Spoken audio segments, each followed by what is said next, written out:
Hi, it's Rachael here from Off.road.cc, and we've just received a rather expensive gravel bike to test.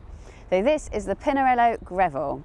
It's the Ultegra spec model and costs £4,500, and we're taking a first look at it before handing it over to Road.cc for testing. Love or hate the looks, this bike is certainly bold, and I'm sure it will catch the eye of out-and-out Pinarello fans. What do you think of it? Do you like it, or is it just too angular to be beautiful? Let us know in the comments below, and if you've got one of these, you can post a picture of it in the comments below the article on off.road.cc. The bike marks the first time that Pinarello has ventured into the world of dirt. So this bike was released back in October 2018, and it's the brand's first gravel and adventure bike. It keeps classic but modern Pinarello aesthetics, but with some aero design tweaks. So check out that shapely head tube, there's plenty to feast your eyes on here, although Pinarello make no specific aero claims. The new gravel bike is of course full carbon, and it can fit 700C or 650B wheels, and with correspondingly fat rubber too. It's designed to be able to take everything from tarmac to dirt in its stride. So as well as being called a gravel bike, this bike can fit nicely into the all-road category of bikes too. There will be a complete gravel bike available for sale, which uses a frame made from Toray T700 carbon fibre, but there's also a more expensive frame, the Grevil Plus, which is frame only and gets a higher grade T1100 carbon, which is supposed to be lighter. It's the former we have here, and this is the Ultegra 11-speed model, which costs £4,500.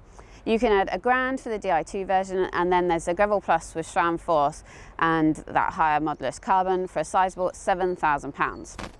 As I said, the frame gets plenty of aero touches too, including a seat post borrowed from the Dogma K10, an integrated seat post clamp to go along with it, and a funky shaped stem. There's also a fork flap to shield the rotors from airflow. The bike gets through axles and disc brakes at either end, with 142 by 12 mm at the rear end and 100 by 12 at the front.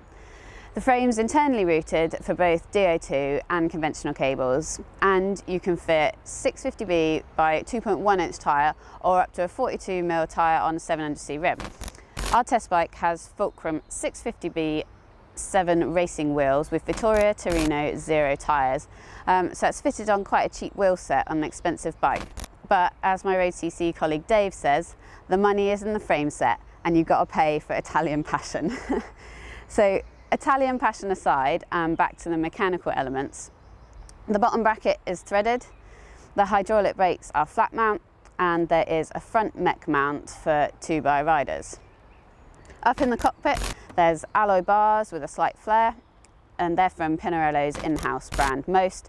The saddle and the stem come from the same stable too. There isn't a huge array of rack and bottle mounts, just a couple of bottle cage mounts inside the front triangle.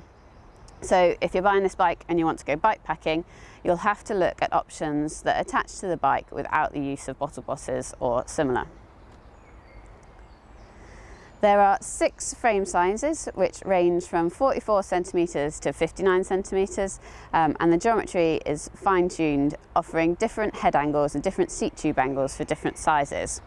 So the 53 centimetre gets a fairly pointy 71-degree head angle at 550mm top tube, and you can also pick from 5 different colour schemes for each bike as well.